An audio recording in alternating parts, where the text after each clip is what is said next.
धृतराष्ट्र अंधे थे, लेकिन जब उन्हें यह पता चला कि गांधारी को 100 संतानों को जन्म देने का आशीष है, तो अंधेपन का दुख मिट गया था। धृतराष्ट्र के 100 पुत्र और एक पुत्री हुई। कुरुक्षेत्र में उनके 100 पुत्रों में सभी मारे गए। एक पिता के लिए इससे बड़ी दुख की बात क्या होगी कि उसे 100 पुत्रों का शोक मनाना पड़े। कुरुक्षेत्र युद्ध के बाद एक दिन धृतराष्ट्र ने भगवान श्री कृष्ण से पूछा, हे केशव, मैं जन्म से ही अंधा हूँ और अब युद्ध में मेरे 100 के 100 पुत्र मारे गए। ऐसा मेरे साथ ही क्यों हुआ? क्या ये मेरे पूर्व जन्म का किसी पाप के कारण हुआ है? मित्रों, क्या आप जानते हैं तब भगवान श्री कृष्ण ने क्या कहा था? क्या धृतराष्ट्र का ये हाल सच में उनके पूर्व जन्म के पाप कर्मों के कारण हुआ था? आइए जानते हैं। कुरुक्षेत्र में धृतराष्ट्र के 100 पुत्रों में सभी मारे गए। इस बात से धृतराष्ट्र बहुत दुखी था। युद्ध समाप्त होने के बाद से ही उनके मन में एक सवाल बार बार आ रहा था, आखिर ऐसा क्यों हुआ? जब युद्ध क्षेत्र में भगवान श्री कृष्ण अपने प्रिय मित्र अर्जुन को गीता का उपदेश दे रहे थे, उस समय अर्जुन के अतिरिक्त संजय और धृतराष्ट्र ने भी ये सुना था। उसमें भगवान श्री कृष्ण ने कहा था कि सब कुछ पूर्व निर्धारित है, सबको उनके पूर्व के कर्मों का दंड भोगना होगा। श्री कृष्ण के मुंह से निकला वो बात धृतराष्ट्र को स्मरण थे। दुर्योधन और दुशासन मुख्य रूप से पांडवों और द्रौपदी के दोषी थे। उनके मारे जाने को तो धृतराष्ट्र कर्म दंडों से जोड़ रहे थे, पर शेष पुत्रों की तो कोई भूमिका नहीं थी। फिर वो क्यों मारे गए? ये प्रश्न धृतराष्ट्र को बहुत परेशान कर रहा था। एक दिन धृतराष्ट्र ने भगवान श्री कृष्ण से पूछा, हे केशव, मैं जन्म से ही अंधा हूँ और अब युद्ध में मेरे 100 के 100 पुत्र मारे गए। आप मुझे यह बताएं कि मैंने ऐसा कौन सा पाप किया था जिसका यह दंड मुझे मिला है। आपने अर्जुन से कहा था कि जो हो रहा है वह कर्मों का दंड है। मेरे अंधे होने और 100 पुत्रों के मारे जाने के पीछे क्या कारण है? कृपा करके मुझे यह बताएं। अपने पुत्रों को खोने की पीड़ा से उबरने में यह काम आएगा। भगवान श्री कृष्ण ने कहा, महाराज धृतराष्ट्र, आपने उचित ही सुना था। कर्मों का दंड भोगना ही पड़ता है, चाहे इस जन्म में हो या अगले जन्म में। उससे कोई बच नहीं सकता है। राजा और सामर्थ्यवान लोगों को कर्मों का दंड विशेष रूप से भोगना पड़ता है। ईश्वर उन्हें सामर्थ्यवान बनाते हैं तो उनसे ज्यादा जिम्मेदार होने की आशा रखते हैं। कुछ पाने के लिए कुछ तो देना ही पड़ेगा ना महाराज। आप इस जन्म में भी राजा हैं और पूर्व जन्म में भी राजा थे, पर आपने कई पाप कर्म किए हैं। श्री कृष्ण की बातें सुनकर धृतराष्ट्र अधीर हो गए।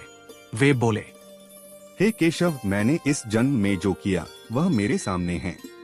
एक राजा और एक बड़े परिवार का मुखिया होने के नाते मुझे वही उचित लगा, मगर मैं पूर्व जन्म का रहस्य जानने को उत्सुक हूँ। कृपा करके वह रहस्य खोले कि मैंने पूर्व जन्म में ऐसा कौन सा पाप किया था कि मैं अंधा भी हुआ और 100 पुत्र भी गंवाई।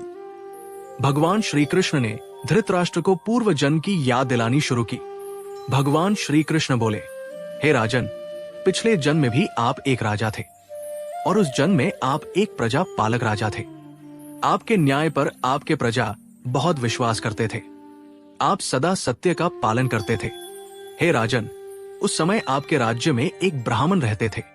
ब्राह्मण के पास हंसों का एक जोड़ा था जिसके 4 बच्चे थे। ब्राह्मण को उन हंसों से अपने संतान के जैसा लगाव था। ब्राह्मण को तीर्थ यात्रा पर जाना था, लेकिन हंसों की चिंता में वो नहीं जा पा रहा था। इस समस्या का समाधान के लिए ब्राह्मण ने अपनी चिंता एक साधु को बताई। ब्राह्मण की बात सुनकर साधु ने कहा, हे ब्राह्मण, तीर्थ में हंसों को बाधक बताकर हंसों का अगला जन्म खराब क्यों करते हो? हमारे राजा प्रजापालक है। तुम और तुम्हारे हंस दोनों उनकी प्रजा हो। हंसों को राजा के संरक्षण में रखकर तीर्थ को जाओ।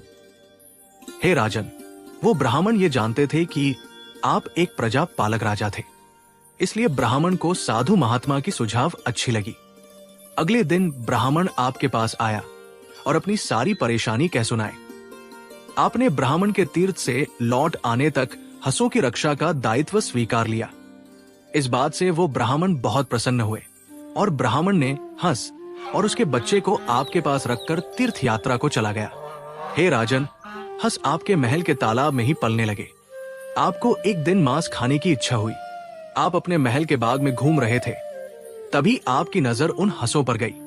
आपने सोचा, मैंने सभी जीवों का मांस खाया है, पर हंस का मांस आज तक नहीं खाया। इसका स्वाद आखिर कैसा होता होगा। आप इसी विषय पर सोचते रहे और हंस का मांस खाने की इच्छा तीव्र होती चली गई। ये इच्छा अब प्रकाष्ठा पर पहुंच गई और आप खुद को रोक न पाए। आपने रसोई से कहकर हंस के 2 बच्चे को पकवाकर खा लिए। उसका स्वाद आपके जिह्वा को लग गई। हंस के एक एक करके 100 बच्चे हुए और आप सबको खाते चले गए। अंततः हंस संतानहीन होकर दुख में मर गया। कई साल बाद वो ब्राह्मण तीर्थ यात्रा से लौटा और आपके पास आया। उसने आपसे अपने हंसों के बारे में पूछा। हंस तो आपके लालच की बलि चढ़ चुके थे। प्रजा पालक राजा ये कैसे कहता कि उसने अपने प्रजा की संपत्ति को चुपके से लूट ली।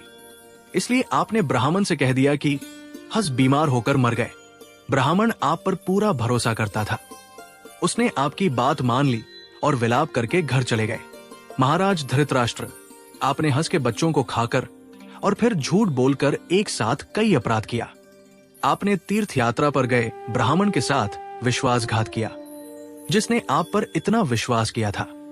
आपने प्रजा की धरोहर में डाका डालकर राजधर्म भी नहीं निभाया। जीवा के लालच में पड़कर हंस के 100 बच्चे मारकर खा गए, जो आपके पास आश्रय के लिए आए थे।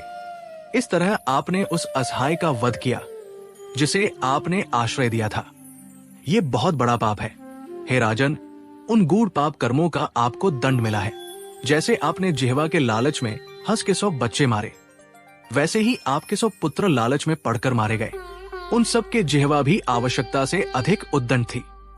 जिसने आप पर आंख मूंदकर भरोसा किया, उस तीर्थ यात्री से आपने झूठ बोला और राजधर्म का भी पालन नहीं किया। कोई आंख मूंदकर विश्वास करे तो उसका विश्वास कभी नहीं तोड़ना चाहिए।